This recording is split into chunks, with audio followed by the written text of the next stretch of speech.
各位有听网友，我们这期3个方向的内容：一是中国经济要想翻身难度很大几个方面国际国内的原因我想美国呢下半年风险也会非常的大，下滑速度应该会快过中国。那整体走向我们一起说一下包括资本市场想起什么说什么第二部分我想说一下，就现在这就围绕着白洋淀这一块，也就是雄安新区一直没有止损这个问题，我们之前有提到过一次可以说是专程提了。那现在这方面可能往党宪政的这个风险正在蔓延，特别是 Party 的危机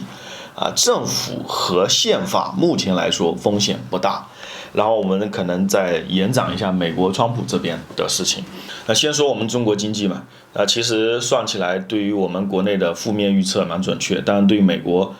确实蛮打脸的特别是最近这大半年的时间，我们看到德国、法国、日本跟美国的股票市场可以说是，特别是德国创出了新高。那其他几个即使没有创出新高像美股都还是处在高位，咱们就不说法国跟日本了也是非常非常接近新高的。那搞成这种局面我可以说我是非常强的挫败感那什么原因？我一直以来我在反省但是很表层，我找不到重心，我到底错在哪里？但最近火箭军跟秦刚的事件，我连续跟了5、6集，我终于明白了可以说是美国跟中国螺旋式的下跌，我们之前的这个预计，最后美国该往下走的这些都丢给了中国，中国自己一个国家替代了美国乃至于西方整个世界的这个经济滑坡，自己在往下走。那为什么会这个样子？就是美国对于中国的金融跟军事的渗透，我想这是一个非常非常关键的因素。我万万没想到会如此之严重之前有想过从教育的角度，但是没有办法做实咱们没有办法去想到火箭军这种都能够被渗透成这个样子。所以局面是什么呢？就是美国朝中国的经济跟军事身上狠狠地打了2拳，这样子左右勾拳，然后命令中国自己扇自己2巴掌。所以一个军事一个金融，啪啪这样子。所以中国是里子也掉了，面子也掉了。所以这种局面是我真的是没有想到就是军事上面中国没有反击的能力嘛可以说是被压着了就是这个火箭军的这个报告直接打起来反而没事又没打，那么就是这种情况。然后你这个面子上面，现在火箭军是间谍被查出来，你是不是说自己面子上没有了，对不对？自己扇了2下，所以是这么一个情况。那我为什么要说的这么难听？就是现在中国经济未来面临的这个境况，我们不得不从政治的角度去分析。本来咱们是偏财经的聊天节目，对吧？那往这个时政方向上去偏也是没有办法的。那现在我想未来遇到的中国经济遇到几个问题。第一个就是美国的这个心，我们前面说的它是偏金融了，而不是军事，宁愿可能是暴露自己在中国的这个网络，在军方的网络都不惜如此之大的代价。那么也就是说，拉中国经济下水继续跌的这个决心是非常非常大的，甚至不惜自己下跌那这是一个非常重要的因素。要不然我想不到为什么会美国会在掩护自己线人的时候做出好像一副无所谓的状态，可能就是一次布局。那第二个方向比较重点说，就是中国 Party 这边处理经济的方向是错的。我一直说发钱这说多次了包括说改革乃至于说养老金多发点也行咱们不说直接全民发，对吧？或者说对小孩也行，或者说对刚毕业的大学生这今年这1000多万也行都没有可以说是对企业的、对资本家的也没有一定的，就最小微小的企业咱们没有想到你看德国乃至于我们中国香港，包括美国本土就不用说了包括像加拿大，对于企业的补贴都蛮多所以我们看到的是，企业如果活下来，现在他们整个企业的存活是有助于再次回到经济活力的，但很多企业就彻底打死了就回归成这个家庭的状态，而现在对家庭个人的补贴也不多。所以说这民营企业的现在的这个照顾，我前面也提了建议，就是要给资本家这个机会。我后面再专门做一个短片说，实际上中国这100多年没有做过大革，导致一个什么结果？就是马列这个适不适合做大哥？估计难啊，马列主义，对吧？那跟美国的这些路径啊，市场经济跟着他们这种学他们的市场经济啊，也没有办法自己做大哥。那怎么样做自己大哥呢？就是资本家跟政客要轮流坐庄，或者说一个带着另外一个玩，但不是说把其中一方抛下。现在过去几年的这种情况就是，政客自己玩啊，把资本家给踹开了。那你不能这么搞啊！你这么搞的话，权力真空了，这个社会真空了，你怎么做大哥？那文革以前的时候，那10年，对吧？我们后面再慢慢说这个问题啊，就是你不能把资本家踹开，要给他政治权利，乃至于是这样子啊。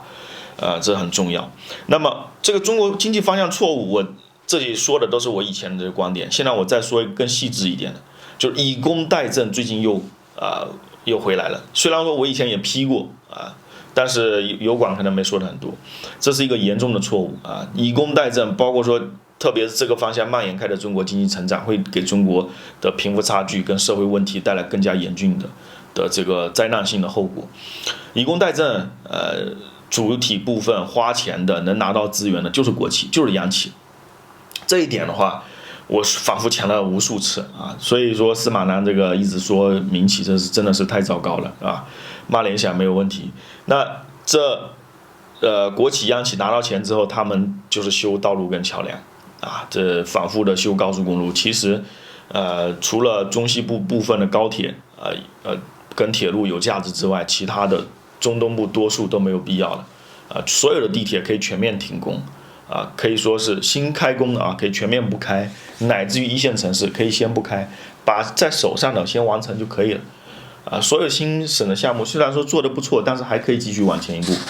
其实更加严峻的还是省市一级的这里的以工代赈会带来更加严重的问题，就是最近佳木斯这方舱医院这些，如果说是这样的形象工程、面子工程、腐败工程，对吧？完完全全就是冲着腐败的角度、形象的角度去搞的，那么带来的这个后果就是8%的经济成长有这个可能，但是社会的这个问题，乃至于迈向动乱的这个风险就会增大。这是我们很不愿意看到的，所以说不能往这个方向走，这是错误的。以工代赈，再强调一下，就是完完全全是错误的，不能，这是一条死路。所以说，那未来这1年2年，还是会往这个方向走，没有错到底，那么是不会回头的。所以我们看到未来1、2年，跟刚才美国的方向会把中国拖拽也是一样的。所以说，还是有一段风雨路在未来1年2年，他才会明白过来，可能发钱。才会明白我去年前年说的，这是一条没有办法逃开的路。然后最后一点就是新的血路没有办法撒开。我对于俄罗斯的这个道路选择是非常嗤之以鼻的那我一早担心中国被肢解，那么后来我才发现俄罗斯总统普京先生是真正的总加速师。那总加速就是他犯了国际战略错误，就是未来的世界是 G2 的，而他追求的多极化是不切实际的。那么他的这个俄乌特别就是对乌克兰的这个特别军事行动很明显，仍然还没有反省过来。所以我们看到一个人的路径依赖企业乃至于国家政党难度是多大就要把它调整过来。为什么这么说？既然是错的，为什么不调整？就算你战场上面说没有办法撤回来要跟西方消耗。但是你在远东地区为什么不愿意做调整？当然很多人说，那宁愿输掉俄乌冲突，也不能把远东给拱手让出来，这也是对的。那你就在俄乌上面向西方认怂啊。但是如果说以目前这种状态，在远东地方，我刚刚看了一个新闻就是俄罗斯，中国驻俄罗斯的外交，不是外交部那个大使馆发了一个谴责，就俄罗斯对于中国几名公民在入境的过程中。制造了一些困难，导致几个中国公民呢，被盘问了长达4个小时。就这个，其实这几年西方国家对中国公民有这样的蛮多这样的动作，但是俄罗斯不应该，对吧？俄罗斯的解释是什么呢？就是尊重中国游客这些方面，但是他强调的问题是中国的这些公民，前往的地点跟他申报的地方是不一样的。我甚至在想，这几个人是不是故意去试探呢？就是我说这地方我就不去，我换个地方。但只有这个样子才能激活这个地方。俄罗斯如果说还是这么谨慎的话，就是一个问题。或者我们退一步讲，就算这几个人不是国家派出来的，那么国家为什么会特别为这几个人去发声呢？这件事情发生呢？就因为我申报的地方，比如说我要去海参崴，最后我又去了库页岛啊，就因为我没看具体啊，我就举这个例子。那你如果说你这么做的话，对吧？那中国还不说的话，俄罗斯这样大家猜忌就更多了。所以俄罗斯应该要明白，中国这么做就是说你应该把这些问题，个人签证我之前说的，下半年应该要开放的。你不开放，我这很早就做了预测了啊，你不开放你还这么搞。那么远东地区怎么开发？世界总财富咱们不说这，那中俄的总财富怎么创造？怎么增加？海参崴如果不能变成中俄的深圳的话，那么现在的这个深圳是中美共同滋养起来的，那怎么去脱钩，对吧？新深圳不起来，老深圳全面脱钩难度是很大的，甚至我们说可能是，咱们不说不可能，但是一拖的话就是战争，对吧？那你这俄罗斯不是又是绊脚石嘛，对吧？而且我们说了，既然秦刚现在也跟上普京先生做了一个总加速师之这个远东分支，对吧？分加速师，那普京先生就应该做出快速的调整啊，给下属更多的压力。所以我们说回来，中俄合作不顺畅，这会导致中国经济没有新的这个增长点啊，这个可能也需要1年2年的时间。但是这3方面总的来说，我是对中国经济是有信心的。但是未来1年2年的时间，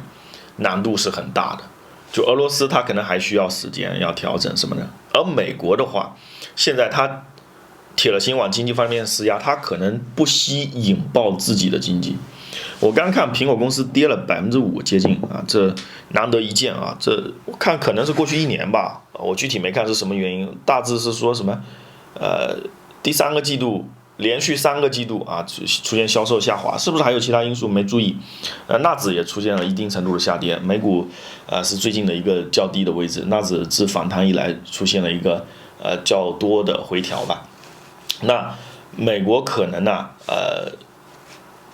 引爆自己来点燃中国，这个我们之前就有猜测，现在是不是会落实啊？这个是很大的这个疑惑。然后我们自己这个就不重复了，那就大概就这么一个情况。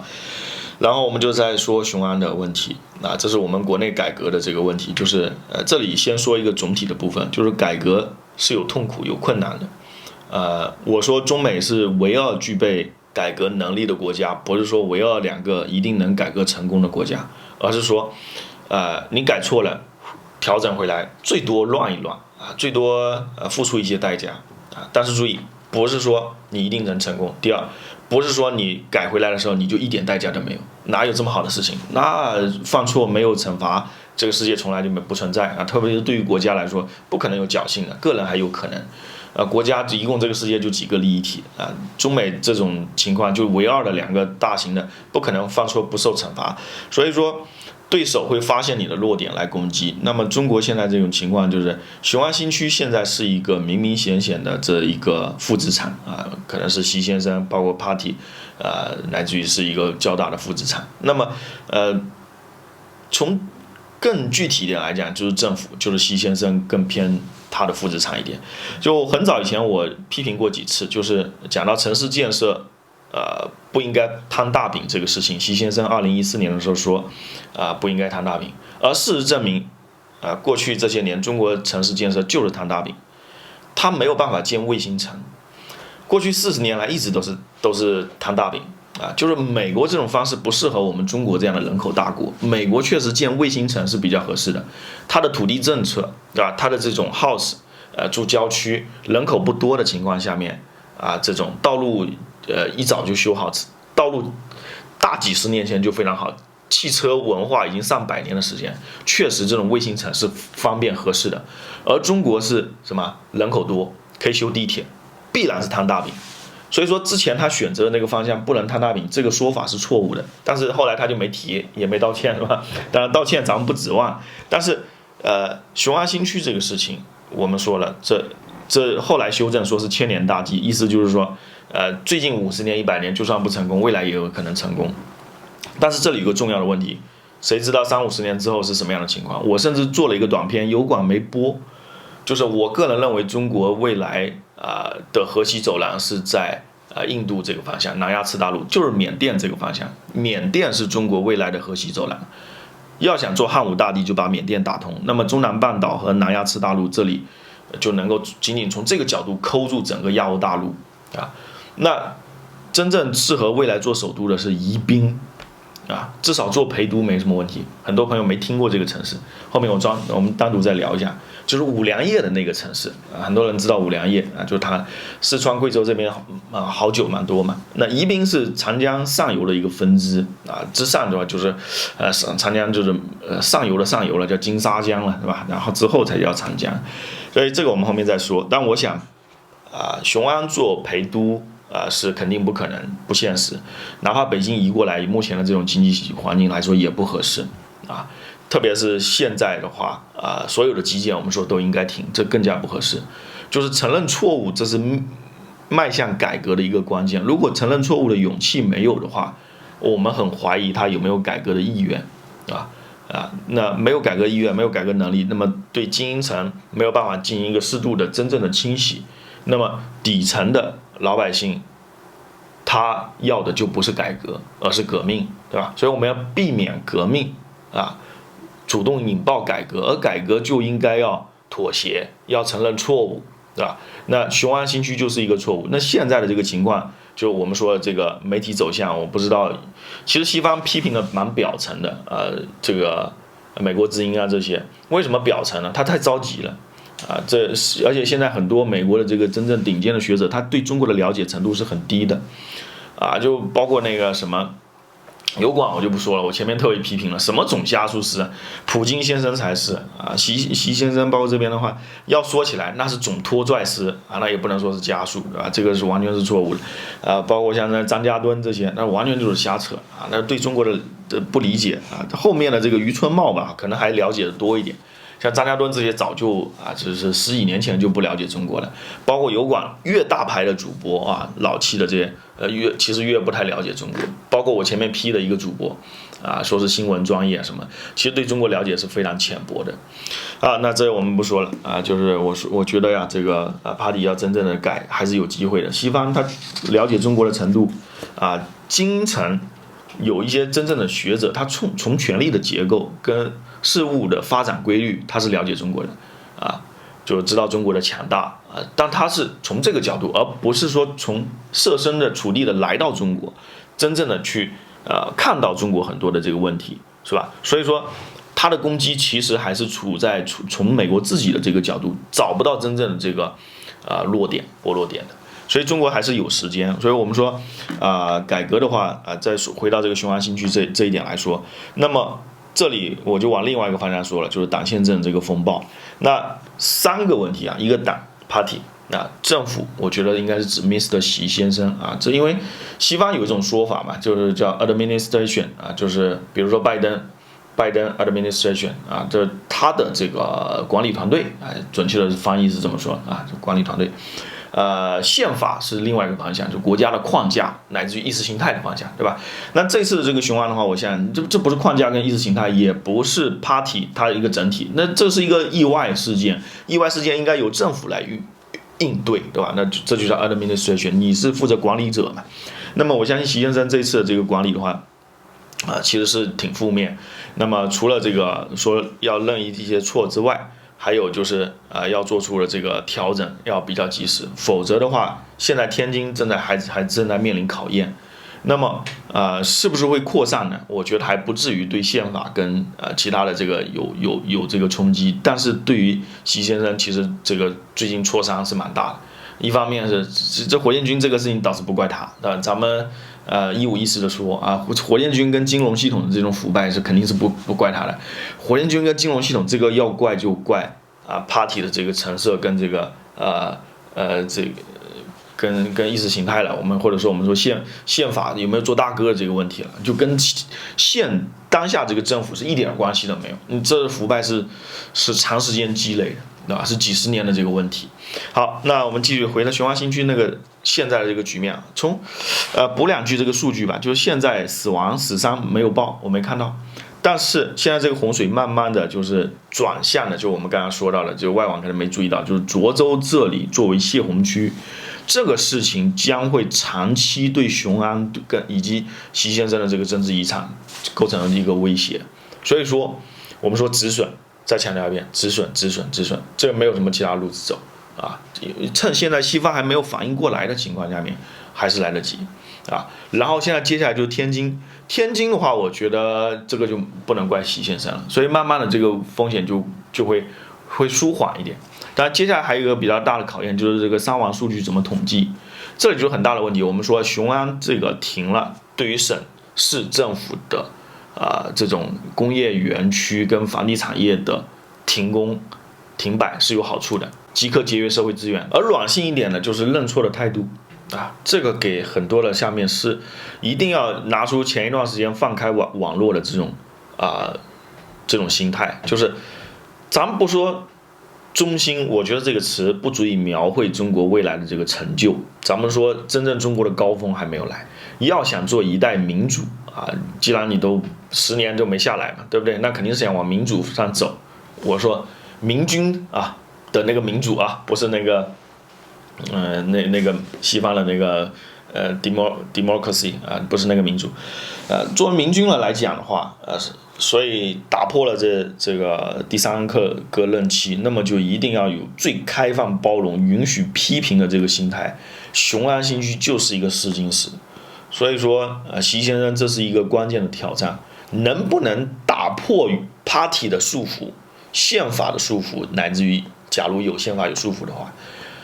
那么这就考验魄力了。这种魄力就像打破第3次任期一样，而且要大得多。就是要拼了老命，拼了老身板啊！有没有这个？反正我对中阶的官员啊，中央委员以下的这种部级的都已经彻底失望了啊！对习先生当然还是有指望，对吧？那既然想操这个心啊，我相信下来的话，肯定吃吃喝喝啥都是最顶级的，对吧？既然揽这个责任，我相信这种创造极为包容的心态，允许批评的声音，一定要什么？要真正的做起来。啊，就像唐太宗李世民碰到这个魏征一样啊，这不是有一个故事嘛？这个高中的时候大家都听过啊，唐太宗很喜欢玩鸟啊，那个鸟拿出来在院子里面，这皇宫里面碰到这个魏征准备开骂啊，这个还没看到，然后李世民怕他看到被骂，然后就把那个布把它盖起来，然后魏征就站在一直跟他吧唧真的说了半天，对吧？等魏征一走，唐太宗把那个鸟笼一掀开一看啊，这个李世民一看他的鸟死了啊，这个捂太长时间了，这可能性蛮低。那你的捂得多紧啊？可能是为了表达这种，这可能都是唐太宗觉得这是一个好事情，甚至故意把这个事情拿来标炳自己的这个是多么愿意听魏征的话呀之类的，可能是吹这种牛逼啊。习先生能不能吹这种牛逼呢？能不能跟大家说，我去，我可愿意听大家的话了啊？这个是吧？我以前这么做啊，不愿意听话是因为什么？应对美国啊，我拿权力是应对美国。现在今天我要广开言路，敢不敢说这个话啊？敢，那就牛逼啊！雄安很多我们说的这个盖棺才能定论啊，很多你像这个很多 MH370这很多事件啊，这是你要100年之后才能解密，对吧？那这些的话，现在的话就是习先生很多小的这种问题都会过去的，最终的结果还没出来，对吧？这个你做了什么事情还没出来，对吧？最后我们再有一个大的建议跟方向，或者我这不叫建议，叫发展趋势，因为它如果是趋势，你回避了，这个趋势会把你往这个方向上赶，你还得这么做，就是我们前面说的三国归晋啊，这最后被司马家族夺权，或者西方的这个北欧的叫诸神黄昏，最后的结果就是大家相互湮灭，政务制反物质。那现在对于 Party 这个政府来说就要启动一个什么事情就是现任政府要启动一个 Party 与宪法跟美国相互湮灭的这么一个准备，就是要攻击对方。我刚看了这个新闻没仔细看对于美国的这个关注就少了一些，就是川普先生现在面临第3次刑事指控虽然说在法庭上面法官没有说他要面临死刑，最多监禁10年这个样子，就不会往真正最极端的情况下去演变啊，就是你下台就可以，但是我没有想要引爆这个美国的这个整个政治危机，是吧？这法庭的意思是很明显的，但现在的这个情况是什么？我想混乱是一触即发，随时都可能。而美国的经济现在，美国花了这么多心思，我们刚才提到，甚至军事上面的这个优势都拿来转到了这个引爆中国经济跟社会问题上。所以从这个角度说，中国如果说抱以这种不介入其他国家的这个宪法、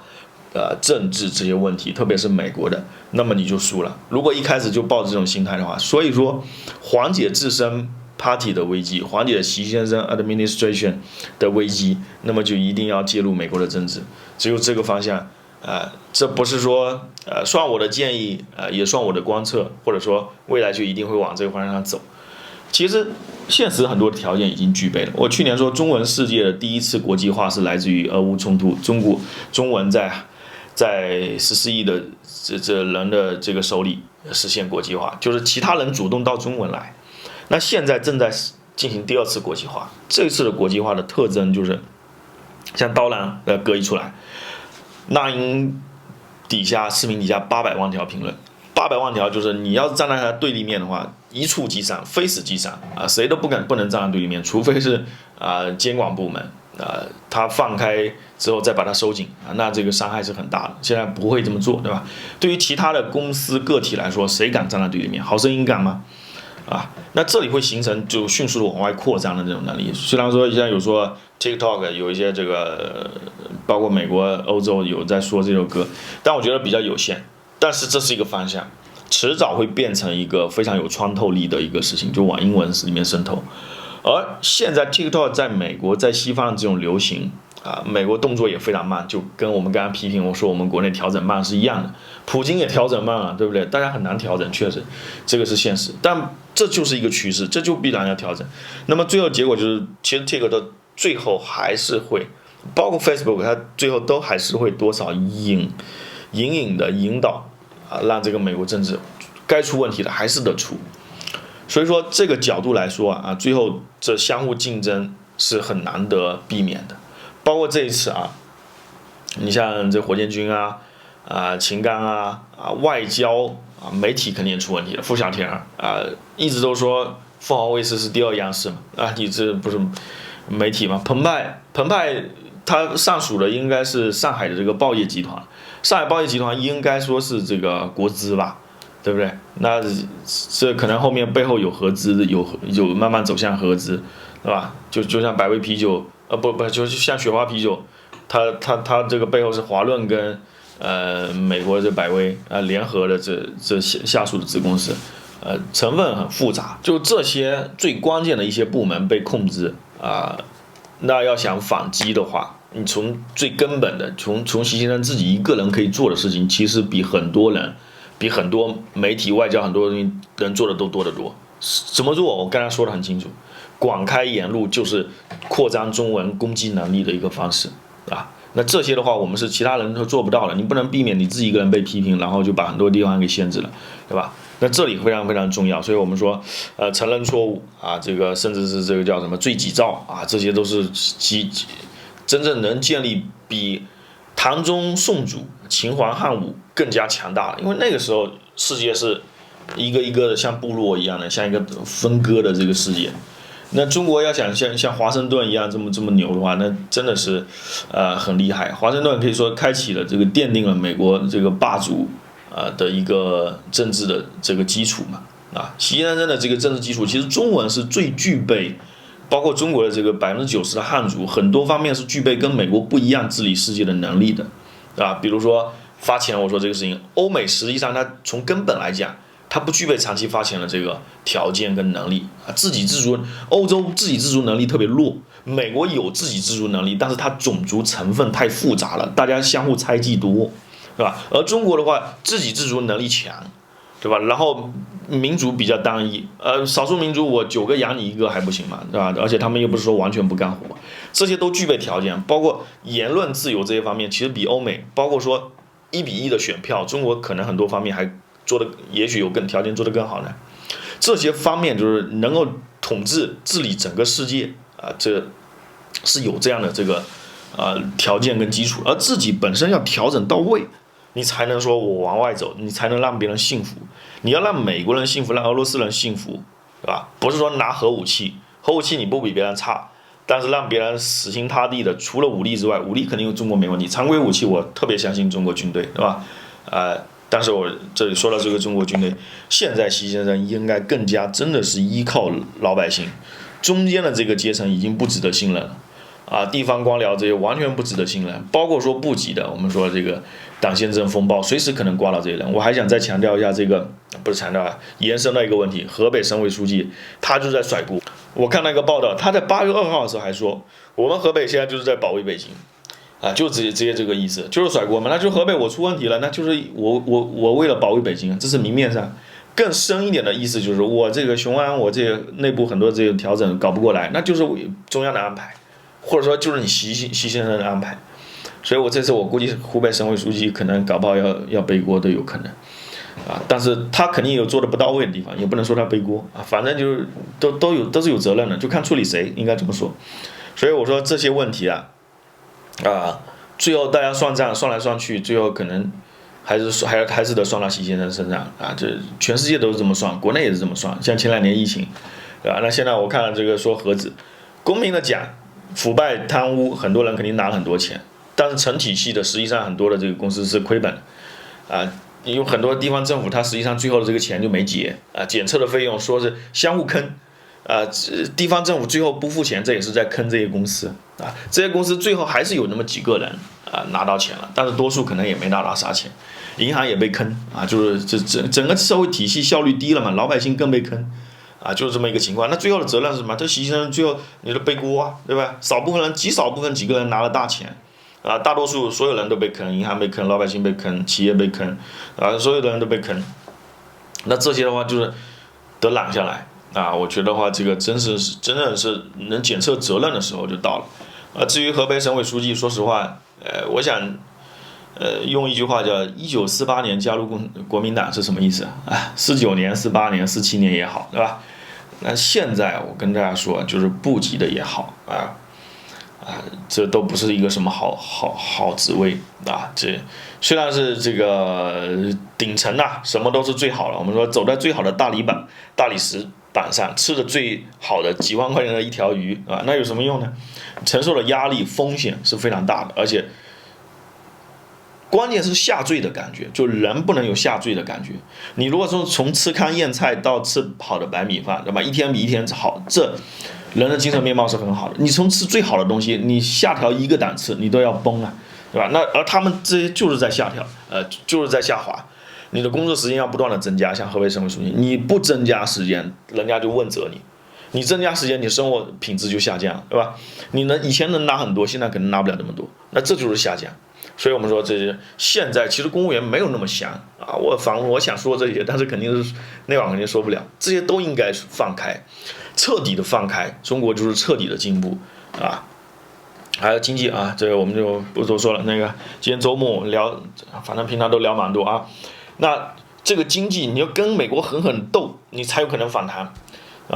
你才有可能。我刚刚补充这个算总结吧，就是前面刚才说的这3点，你只有跟美国狠狠的这个斗，才能为这个世界创造更多的财富，对吧？俄罗斯才会死心塌地的跟着中国过这才有这个大哥的气魄然后才能汇聚人心。就是美国它最后的应对方式就是只能引爆自己，才能够把中国往下面拖否则的话就没有其他的方式了。这里会有一个很大的阵痛期这里面就是有很大的一个改革的压力，这些种种方面。前面我们说了很多了内循环就是改革的压力，就是发钱这一类就提高公共服务的这个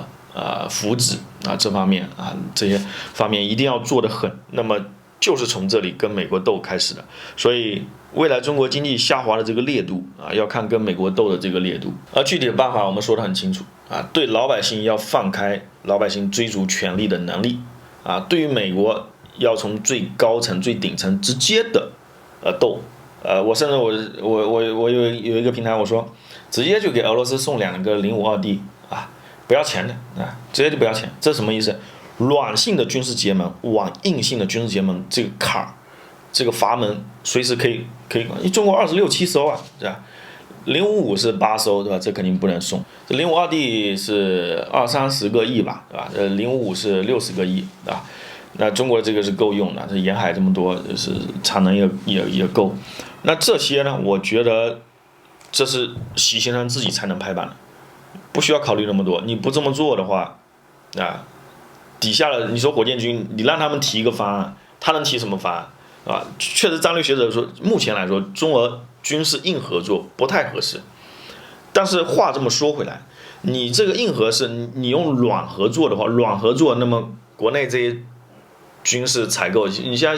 我看那个台湾的这个节目有说啊，就是可能现在这个国防部长原来也是火箭军采购的，被美国制裁之后，现在是上了这个国防部长，但他火箭军全军覆没了，现在他有没有问题呢？这是个大问题，对吧？那如果说这些你指望他们来跟俄罗斯磋商的话，俄罗斯他很懵啊，你到底支不支持我？你到底你什么心思？你就只想肢解我，是不是？就是不是只有这一个心思，对吧？那不用绕过他们，直接习先生可以拍一板，我就送2艘052D，是吧？军事这个阀门一开，那么俄罗斯说哦，那这样子啊，那可以，那什么好说，对吧？这当然从冲着总财富的角度来说，咱们对美国说一句话，就是改革慢了啊。前2年做过尝试，有吼一吼，比如说收税啊，那比尔盖茨他们这些资本家坚决反对，是吧？搞基建啊，很多人坚决反对，落实不了啊，其实折腾来折腾去，奥巴马时期就开始搞了，又失败了。美国确实有在尝试，这2年不干了，撂挑子了啊，什么尝试都没有啊。这你不能这么搞呀，还是得改。所以我觉得这个，包括很多地方啊，这个认怂啊，这个方面啊，这个你像很多美国网友现在觉得 LGBTQ 啊 Plus 啊这个方向是不是行不通的，对吧？那这种反对的声音为什么禁枪的声音为什么没人更多的这种支持？还有一些，刚才我说到中国应该放开工人运动，美国现在的言论自由跟工人运动太假了。那就是你像最近的那个编剧闹事我感觉都是有点沦为做作，甚至我觉得像那编剧是不是说在炒作这个 ChatGPT 这不是说真正的争取权利，没有真正的改变，就是现在就是闹，它其实就是一种损失社会效率的，不是真正冲着解决问题去。而中国的话就是一点点闹都不允许。那你这也不合适，对吧？那美国的话，你这闹的话，你得解决问题。刚才说到中国军事软硬结盟这个问题，我想再拓展一下这又聊开了啊。就是中国这个无人机的采购我看到数据说美国从中国买了800多亿这个数据应该是比较可靠的。就是大疆从去年跟前年的数据看出增加了1000亿，有前年是540亿、30亿，去年是1700亿，增加1200亿、1100亿。大家想象一下，这无人机市场在18年、19年的时候，其实就出现过停滞。疫情3年，全球的这个汽车跟手机销量都停滞了，像这种消费品不可能翻倍的增长的。那么这突然间1年暴涨了1000亿，跟俄乌冲突时间这完全是一致的。那么大家可以想象一下，这里面估计90%都是。不是商用的增加，而是军用的。中国现在限制出口，很明显就是针对美国跟欧洲这北约的方向，而对于俄罗斯可能会变成隐性的出口。隐性的出口，其实美国以前是不愿意说穿，对吧？就是说你尽量的软性的资源就可以了，对吧？但如果说不供应无人机给美国，美国也会把这种软结盟把它给硬化你不给我卖。我没办法援助乌克兰，你就悄摸摸的给俄罗斯卖，那我干脆就把这个事情挑明了说就说你就是支援了俄罗斯，那这个不是美国点燃了这种硬化嘛，对不对？那这个问题，所以我们说这个是趋势推动。那么你不卖这个北约，也不卖俄罗斯，那不是把自己大疆给搞死了吗？对吧？就算从经济利益来讲，那这大疆的工程师多无辜而且这种商业的公司。是真正迭代最快的，其实才是真正技术里面非常关键的一个支柱、一个基石。你把这个断了，那不是断自己中国手脚嘛，对吧？那断科技界的未来嘛。大家难得是一家真正的就是来自于中国的创新公司，所以说对俄罗斯的援助又不可能停，那么就是也是处在一个硬化的阶段。你不卖给美国、北约，你专卖给俄罗斯，对吧？跟原来都卖一点，那又不一样了嘛？那你相当于性质变了嘛？你就不是说纯粹做生意的角度、挣钱的角度，而是说我除了挣钱之外，我军事上面就是加强，那就是硬化了。所以我说的就是，我这是一个是预测，所以最后的结果是什么？美国再招惹中国，可能就是052D。当然我说免费是这个意思啊，那直接就是送过去了。所以这个事情会是美国、中国、俄罗斯就更想要了。那你这莫斯科都反复受到攻击，这自8月以来，对吧？这泽连斯基说了，现在战场就已经来到俄罗斯了。你说这问题怎么搞？那你说普京先生怎么办啊？你战场上面子上不能输啊！你是莫斯科1000多万的人口。是吧？遭受这种1200万的人口，那占俄罗斯的经济，我看怎么得20%吧？你想一下，这受教育程度最高的，肯定都在莫斯科啊。这个政治中心、经济中心啊、文化中心这些都在莫斯科，军事的指令都是来自于这里。你说这么重要的一个地方受到攻击，这挫伤多大？所以说这个硬化，也就是未来1-2年能够实行的这种硬化，将会彻底的挑战美国跟北约以及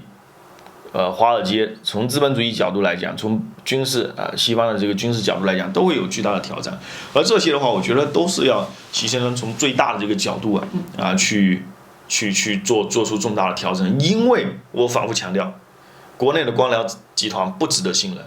不值得信任啊！他们都是渣都是已经是腐败透顶了，被渗透成筛子了，对吧？拖拽的世界的进程，导致了我刚刚说，我不是说习先生是拖拽师，而是说整个 party 里面内部多数都是拖拽师所以习先生他不拖拽也不行啊，他是代表嘛，他是代表，所以说要摆脱这种拖拽的这个拖拽师的这个身份，就应该什么送2艘052D，把它硬化这个事情，不要比美，不要等着俄罗斯跟美国在后面推嘛，那么中国可以主动做大哥呀，推动这个事件的发展。既然方向是这个样子的，对吧？那就推动它。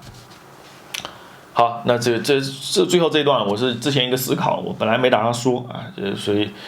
这个短片也是3-4个方向的内容我们就聊到这里希望对大家有帮助对，我就评论也还没开，等8月拍完之后，我看一下流量高一点我再开。其实这些评论，说实话，大家在讨论了对我没有任何帮助，你看别人的评论也没用，因为现在的话，没有人会往我这个角度去说就我也不想看到有一些人这样，是吧？我觉得我正儿八经认真的说，底下在乱七八糟骂，哎呀，真是我也不愿意你听我说，中国人这喝多了就是什么？这个短片我们聊到这。